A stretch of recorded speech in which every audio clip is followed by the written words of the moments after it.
Bismillahirrahmanirrahim. Assalamualaikum warahmatullahi wabarakatuh. Hai, aku Isti. Di video kali ini aku mau sharing sedikit sambil aku siap-siap kuliah ya. Aku mau sharing tentang gimana sih caranya kita beranjak ya. Beranjak berubah dari kehidupan yang gini-gini aja menjadi lebih baik. Maksudnya gini-gini aja tuh gimana? Nah, banyak banget aku dapat DM kayak hidup aku tuh nggak berubah gitu ya. Terus aku tuh masih bingung arah hidup aku tuh kemana kayak gitu. Dan yang lain-lainnya. Makanya di sini aku mau coba share dan semoga ini tuh bisa bermanfaat ya buat teman-teman yang masih kebingungan juga. Pertama itu kita bisa gini-gini aja gitu ya hidupnya gak berubah karena gak ada perubahan dalam diri kita gitu. Kayak misalkan kita masih sering males-malesan, kita masih sering menanti-nantikan gitu ya. Ya gimana ya kalau misalkan itu terus berulang, ya gak akan ada perubahan dalam hidup gitu. Makanya kuncinya itu ya di diri kita. Diri kita harus berani mengubah kehidupan itu. Untuk caranya supaya kita mau nih, kadang kan suka rasanya tuh berat banget ya, berat banget. Cara pertama itu kenali diri kita, kenali diri kita. Kadang orang-orang nggak tahu tujuan hidupnya karena dia belum mengenali dirinya sendiri. Dia belum tahu apa sukanya, apa kekurangannya, apa kelebihannya, apa potensinya, kayak gitu. Jadi penting banget untuk mengenali diri kita sendiri. Kalau saran dari aku, untuk mengenali diri kita sendiri, itu kita harus banyak-banyak refleksi diri, kita harus banyak, bukan melamun ya, tapi muhasabah diri, kayak kita memikirkan selama kita hidup nih, berapa puluh tahun, berapa belas tahun gitu ya. Kita hidup, apa aja sih gitu ya yang udah kita lakuin, udah kita lewatin, yang udah kita sukai apa, itu tulis serinci-rincinya. Jadi tulisin aja kayak gitu. Nah terus nanti itu setelah kita punya listnya, kita coba dari yang apa yang kita suka, kembangkan apa yang kita suka, seperti itu.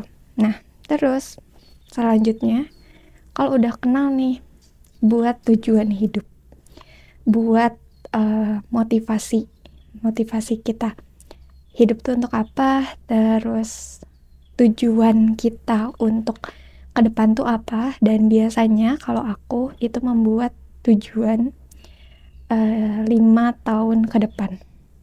Jadi aku buat dari 5 tahun ke depan apa, terus yang tahunannya apa, sampai yang mingguannya gitu. Nah kalau mingguannya itu tujuannya misalkan ada deadline nih minggu ini, nah itu juga sama dengan tujuan hidup. Dan dengan cara ini ya, aku tuh ngerasa kalau aku gak gampang kecewa, karena banyak orang-orang yang nanya gitu ya ke aku, apa sih tujuan hidup aku yang gagal gitu.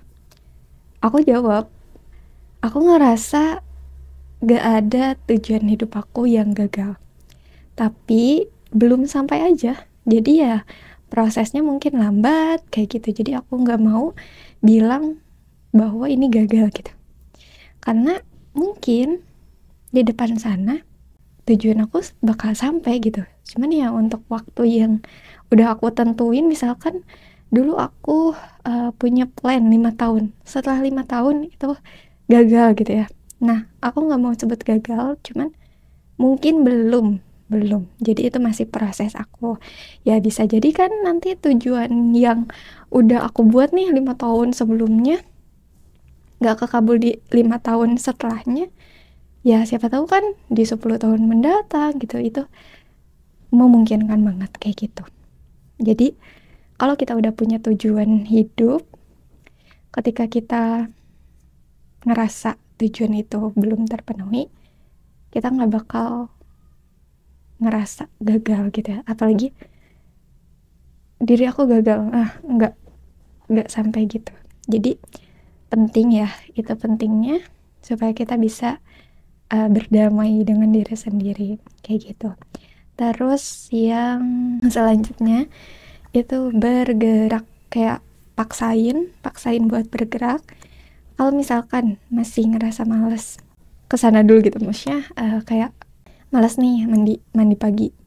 Yang selalu aku terapin itu coba lakuin dulu gitu, coba kesana dulu gitu, ke kamar mandi dulu.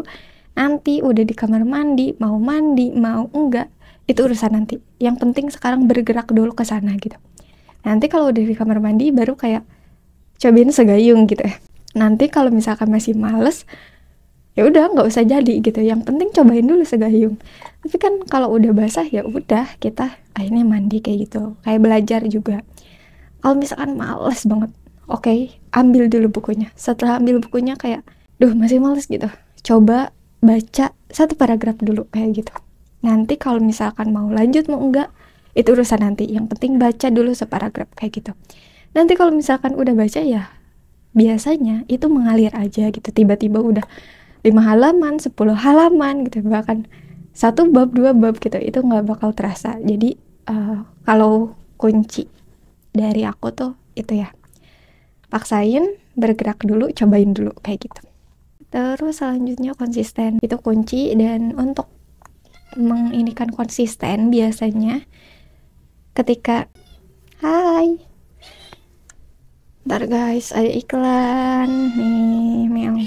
Oke, sebelumnya mohon maaf.